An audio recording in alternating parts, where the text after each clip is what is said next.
Imagine you're sitting beside a fire in Africa, roughly 300,000 years ago. Night has fallen. The flames crackle quietly. Smoke drifts through the air as the wind suddenly changes direction. You breathe in without thinking. A moment later, something feels different. Your thoughts slow. The world feels unfamiliar. You don't understand why. Nobody around you does either. But your brain remembers one thing with perfect clarity. Do that again. That is not a metaphor for how smoking started. That is, as far as researchers can piece together, close to the literal beginning of it. Here's the actual question worth asking. Not why smoking is bad for you. Everyone already knows that answer. The interesting question is why a species would ever start deliberately pulling burning plant matter into its lungs in the first place. Because that is genuinely strange behavior if you think about it without the thousands of years of cultural baggage attached to it. The story starts with fire itself, and fire is older than we are. At Wonderwerk Cave in South Africa, archaeologists found ash residue from a controlled fire roughly 1 million years old. Not the scorched aftermath of a wildfire, but the layered remains of something maintained, tended, kept alive night after night inside a sheltered space. This predates our species. This was Homo erectus. Smaller brain, heavier brow, no written language of any kind. And every single night, for who knows how many generations, they sat in a circle around a source of light and heat that never went out on its own. Most people never stop to think about what burning plants actually releases into the air. It isn't just heat and smoke. Burning plants releases hundreds of chemical compounds, alkaloids, terpenes, and other volatile molecules. Most do almost nothing. But every now and then, one changes how the brain feels. Early humans weren't choosing firewood based on chemistry. They burned whatever was dry enough to keep the fire alive, which means sooner or later someone inhaled smoke that didn't feel ordinary. Maybe it made them calmer, maybe more alert, maybe strangely detached. They had no explanation for it. But humans are exceptional pattern recognizers. Someone eventually noticed that one particular plant produced one particular feeling. That wasn't smoking as we know it today. It was simply curiosity meeting accident. But it may have been the beginning of everything that followed. But fire changed something even more important than smoke. It changed how humans slept. Before fire, sleeping deeply was dangerous. Predators could attack at any moment. Fire created the first truly safe night. Researchers believe this allowed humans to spend more time in deep REM sleep, the stage linked to memory, imagination, and dreaming. Around the fire, humans experienced two unusual mental states: vivid dreams while sleeping, and occasional changes in perception from certain plants while awake. Whether those experiences influenced each other is still debated, but together they likely helped shape humanity's earliest ideas about the unseen world. One possible explanation involves the brain itself. Humans naturally possess an endocannabinoid system, a network involved in mood, memory, stress, and emotion. Plants like cannabis produce compounds that happen to interact with this system. That doesn't prove early humans intentionally sought out cannabis, but it does explain why certain plants could have produced noticeable effects when accidentally burned, making them memorable enough for people to experiment with again later. The harder question is when this stopped being an accident and became intentional. On that, we have a surprisingly specific data point.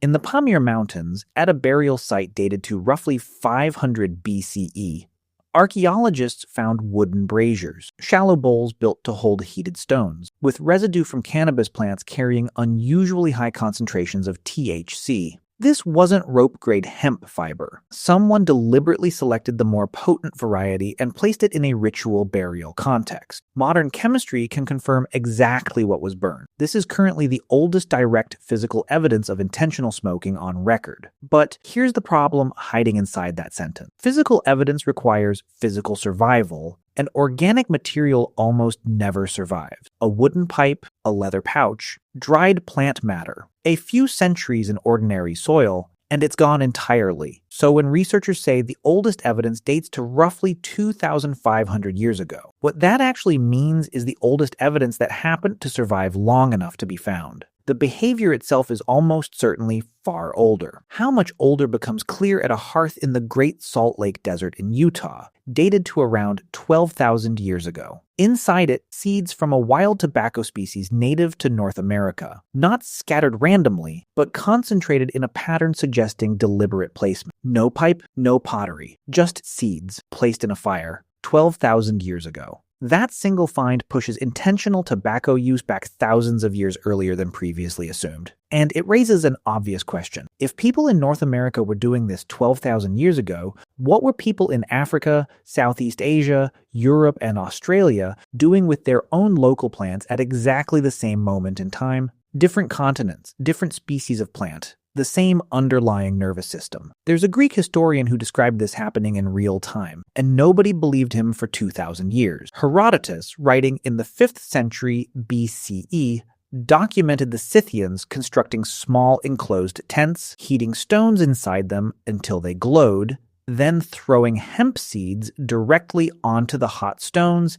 and sitting inside to breathe the smoke. He wrote that they howled with pleasure. For centuries, historians assumed he was exaggerating, maybe describing an ordinary steam bath with a little dramatic flourish added. Then archaeologists excavated actual Scythian burial mounds and found bronze braziers, heated stones, and hemp residue. Precisely what Herodotus had described. He wasn't embellishing anything. If anything, he undersold it. The lesson isn't really about Herodotus specifically. It's a reminder of how confidently wrong we can be about the ancient world. Tobacco itself flips almost everything modern assumptions get wrong. It's native to the Americas, meaning the entire rest of the world had zero contact with it until 1492. Columbus recorded in his journal within weeks of arrival, watching indigenous people walking around with small, burning rolled leaves, inhaling the smoke, and releasing it through nose and mouth. His crew was baffled. His crew also started doing it themselves within weeks because, of course, they did. But tobacco use in the Americas long predates 1492. Residue analysis on ancient pipes pushes the date back at least 3,500 years, and some researchers studying cultivation patterns in the Amazon basin argue for 10,000 years or more. What gets lost almost entirely in the modern retelling is that this was never recreational. It was sacred. Smoke was understood as a living carrier, something that moved prayers upward and brought visions back down. Blowing smoke on another person was an act of blessing. A shaman smoking wasn't relaxing. He was doing what was considered the most serious work available to a human being. The idea of smoking as something casual, something you do standing at a bus stop, is a European invention, and a fairly recent one requiring specific industrial machinery that didn't exist until centuries later. Before it carried spiritual weight, it may have functioned as something even more basic: medicine. The Ebers Papyrus, one of the oldest medical documents ever discovered,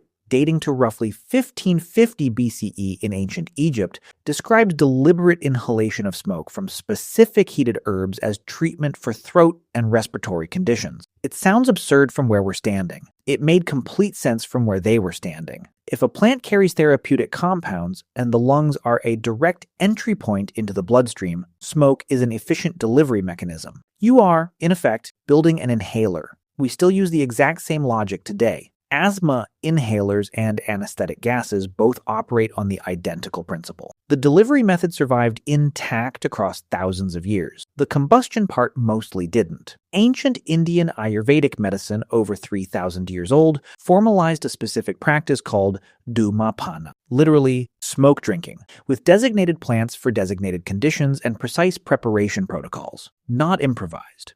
A structured medical system refined over generations. Similar documented practices show up across ancient Greece, China, and Mesopotamia. In a world with no surgery, no antibiotics, and almost none of what modern medicine takes for granted, a treatment that worked even some of the time was worth an enormous amount. There's one more reason underneath all of this, and it might be the oldest reason of all. Humans are intensely social animals, and group cohesion was never a preference. It was survival infrastructure. Modern neuroscience has found that shared ritual experiences measurably synchronize neural activity between participants and increase trust in ways that are biochemically real, not simply metaphorical. When a group of early humans sat together in an enclosed space and entered an altered state through shared smoke, something was happening beyond whatever the compounds were doing individually. The group was bonding through mutual vulnerability in a way almost nothing else available to them could replicate. That function,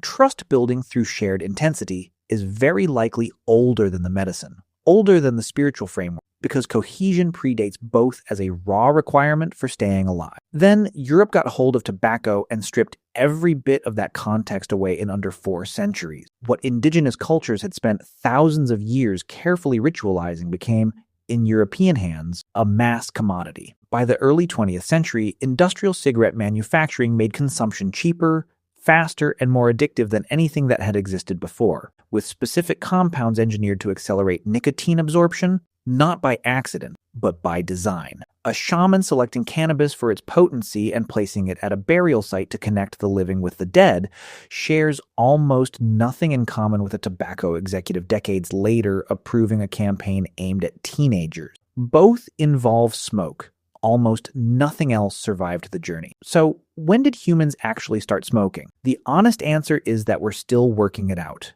The physical evidence holds firm at roughly 12,000 years. Exposure to psychoactive smoke from natural fire likely stretches back much further, possibly to the very first sustained use of controlled fire, close to 1 million years ago. What we can say with confidence is that by the time any civilization on record had developed writing, smoking was already old, already ritualized, already woven into medicine, spirituality, and social bonding in ways that implied centuries of practice nobody had thought to write down yet. The behavior predates agriculture. It predates pottery. It predates nearly everything you were taught about in school.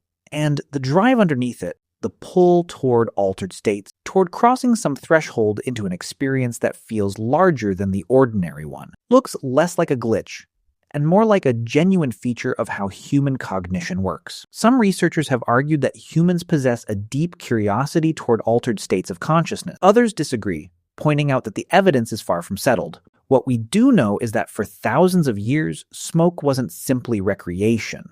Across different cultures, it became medicine, ritual, spirituality, and social bond. The act itself changed very little. What changed was the meaning we attached to it. Somewhere between ancient ritual fires and modern cigarettes, the context disappeared while the habit remained.